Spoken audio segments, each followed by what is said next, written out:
지난 한 주 설명절을 맞아서 가족들과 함께 행복한 시간 잘 보냈나요? 이제 2월도 절반을 지나가고 있습니다.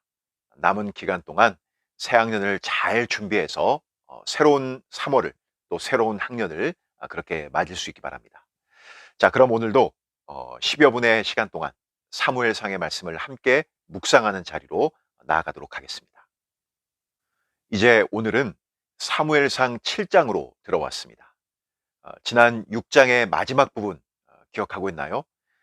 베세메스 사람들이 여호와의 언약궤를 그저 호기심을 가지고 들여다보다가 그로 인해 70명이 죽임을 당한 그러한 사건이 발생했습니다. 그리고 우리는 그 사건이 갖는 의미가 무엇인지를 함께 생각해 봤습니다. 그래서 6장의 마지막 절을 보시면 여호와의 언약궤를 베세메스에서 기럇 여아림으로 옮기는 모습을 확인할 수 있습니다. 여기에서 우리가 이 지역이 어디에 속해 있는지를 잠깐 확인해 볼 필요가 있습니다. 화면에 나오는 지도를 통해 알 수 있듯이 지금 여호와의 언약궤가 머물러 있는 이 기럇 여아림은 이스라엘의 중심부가 아닌 예루살렘에서 굉장히 떨어져 있는 변방에 있다는 것입니다. 게다가 법궤가 머물러 있는 곳은 산에 사는 아비나답의 집이라고 되어 있습니다. 물론 아비나답이 일반 다른 물건 다루듯이 법궤를 함부로 다룬 것은 아닙니다. 그의 아들 가운데 엘리아사를 거룩하게 구별해서 이 법궤를 지키게 했다라고 성경은 기록하고 있습니다. 그런데 법궤가 아비나답의 집에 잠시 머문 것이 아니라 무려 20년 동안을 머물게 됩니다. 그래서 오늘 본문 마지막에는 이스라엘 온 족속이 여호와를 사모하니라 라고 끝을 맺고 있는 것입니다. 그럼 우리가 여기에서 던질 수 있는 한 가지 질문이 있습니다.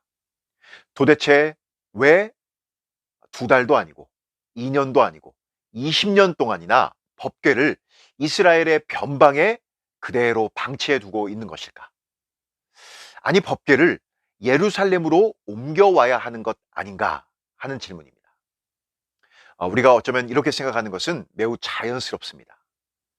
자, 하지만 우리가 지금까지 여호와의 법궤가 어떻게 옮겨지게 되었는지 그 행적을 잘 되짚어 본다면 어떤 결론에 이를 수 있게 되냐면 법궤는 사람이 옮기고 안 옮기고의 문제가 아니라는 사실을 발견하게 됩니다. 한마디로 법궤는 그 스스로 움직이고 있다라고 표현할 수 있는 것이죠. 블레셋 땅에 7개월을 머물면서 그곳 사람들을 징계하시고 그들 스스로가 법궤를 보낼 수밖에 없게 만드신 분이 바로 하나님 자신이십니다. 겉으로 보기에는 사람들이 옮겨 놓는 것처럼 보이지만 실은 법궤 스스로가 하나님 스스로 움직이고 계시는 것입니다. 기럇 여아림의 아비나답의 집에 머물게 된 것도 정확히 말하면 더 이상 법궤가 움직이지 않았기 때문인 것입니다. 그 세월이 지금 20년이 흘렀다라고 성경이 우리에게 증언해 주고 있는 것이죠. 이렇게 오랜 세월이 흐르자 성경은 이스라엘 백성들이 여호와를 사모했다라는 단어를 써서 기록을 하고 있습니다. 여기 사모했다라는 단어의 뜻을 직역하면 애통하다라는 뜻입니다. 자, 그렇다면 이스라엘이 애통했다는 말이 되는 것인데 도대체 이것이 무슨 의미일까요? 비록 하나님의 법궤가 블레셋 땅에서 돌아오긴 했지만 이것이 여호와께서 온전히 이스라엘에게 돌아오신 것이 아니라는 의미입니다. 기럇 여아림에서 20년 동안 머물러 계신다는 것은 아직 이스라엘 백성들에게 온전히 돌아오실 마음이 없다는 것을 대변해 주는 것입니다. 즉, 이스라엘 백성들과 하나님의 온전한 관계의 회복이 아직 이루어지지 않았다는 것이죠. 그래서 여호와의 법궤가 20년 동안 이스라엘의 변방에 머문 것은 한마디로 일종의 징계라고 볼 수 있는 것입니다. 비록 법궤가 이스라엘 땅에 돌아왔음에도 불구하고 하나님의 부재 속에 여전히 그들은 처해 있는 그러한 상황인 것입니다. 바로 이것이 이스라엘 백성들로 하여금 애통하게 한 것이죠. 우리가 이와 비슷한 사건을 창세기에서 찾을 수 있습니다. 아브라함이 하나님의 의도와는 다르게 하갈이라는 여종을 통해서 이스마엘이라는 아들을 얻습니다. 하나님의 본래 의도는 사라를 통해 언약의 자손을 주시는 것이었지만 아브라함은 육신의 뜻대로 자손을 얻게 됩니다. 그러자 하나님은 아브라함을 향해 13년 동안을 침묵하셨습니다. 이 13년이라는 세월은 아브라함에게 무척 고통스럽고 견디기 힘든 그러한 시간들, 하나님의 징계의 시간들이었습니다. 자, 여러분 한번 생각해 볼까요? 엄마가 밥도 해주고 빨래도 해주고 용돈까지 주시면서 해야 할 일들을 다 해주시는데 그 자녀에게 단 한마디도 하지 않으신다면 어떨까요? 아마도 그 자녀는 말할 수 없는 고통, 답답함, 이러한 상황을 겪게 될 것입니다. 이것은 자녀를 향한 어머님의 징계이자 경고입니다.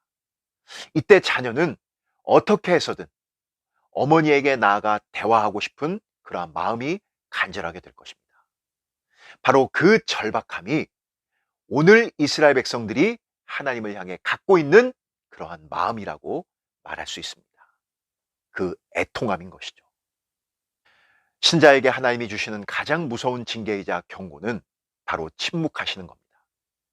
하나님이 우리의 아버지가 되시고 전능하신 하나님이시지만 마치 계시지 않는 것처럼 우리를 떠나신 것처럼 더 이상 친근히 대하지 않으실 때, 그때가 바로 신자에게 가장 어렵고 고통스러운 순간이라고 말할 수 있습니다.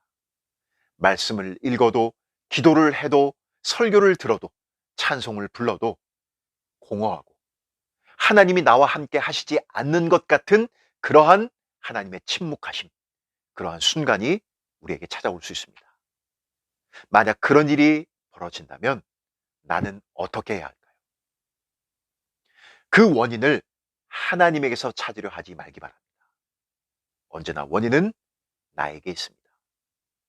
하나님 앞에 혹시 나의 죄악이 있는지를 돌아보고 그것을 발견할 수 있게 해달라고, 긍휼히 여겨주시라고 은혜를 베풀어 주시고 자비를 구하면서 우리는 하나님 앞에 기다려야 합니다. 사람의 방법을 따르지 않고 그 앞에 서는 것, 그것이 우리에게 필요한 것이죠. 이스라엘 백성들에게 20년의 시간이 징계이면서 동시에 하나님께 나아가려는 사모함의 시간으로 변하게 되었듯이 우리도 그렇게 하나님 앞에 애통한 마음을 가지고 그분 앞에 서 있어야 할 것입니다. 하나님은 변함이 없으신 분이십니다. 오늘도 그분의 사랑과 은혜로 우리는 살아가고 있는 것입니다. 이 진리를 다시 한번 붙들고 하나님 앞에 한 걸음 더 나아갈 수 있게 되기를 바랍니다. 이번 한 주가 하나님 앞에서 내가 어떠한 모습으로 서 있는지 나 자신을 솔직하게 되돌아볼 수 있는 그런 귀한 은혜의 시간들로 삼을 수 있기를 간절히 소망합니다. 기도하겠습니다. 하나님 우리 아버지, 은혜를 감사합니다. 지난 설 명절도 하나님의 은혜 가운데 잘 보내게 하시고 또 오늘 복된 주일을 맞아 이렇게 하나님의 말씀 앞에 서게 하시니 참으로 감사합니다. 하나님의 은혜와 사랑을 입고 하나님과 동행하는 것이 얼마나 큰 복인지를 다시 한번 오늘 주신 말씀을 통해 확인케 됩니다. 하나님의 긴 침묵하심이 온전히 회복되지 않은 그 이스라엘 백성들의 모습들이 그들에게 회개의 시간으로 또 하나님을 향한 간절한 사모함과 애통함으로 나아갔던 것처럼 나 자신에게 혹시 하나님 앞에 나아가는데 방해가 되는, 가로막고 있는 죄악들이 있다면 그것들을 주 앞에 내려놓게 하시고 회개함으로 다시 한번 하나님 앞에 그 큰 은혜와 사랑 앞에 설 수 있는 우리 자신이 되어질 수 있도록 은혜 베풀어 주시옵소서. 하나님, 우리에게 허락하신 이 2월의 시간들 하나님과 동행하면서 새롭게 시작된 한 주도 주님의 뜻대로 순종하며 살아갈 수 있는 우리 중고등부가 되게 도와주시고, 우리의 모든 삶의 순간순간 마땅히 우리를 소금과 빛으로 삼으신 그 하나님의 뜻대로 살아갈 수 있는 우리 영훈교회 중고등부, 또 모든 우리 학생 또 선생님들 될 수 있도록 은혜 베풀어 주시옵소서. 한 주간도 주와 함께 승리하는 복된 한 주 되게 도와주시옵소서. 코로나 상황 가운데서도 눈동자처럼 건강하게 지켜 보호하여 주시기를 간절히 소망하고 예수님의 이름으로 기도드립니다.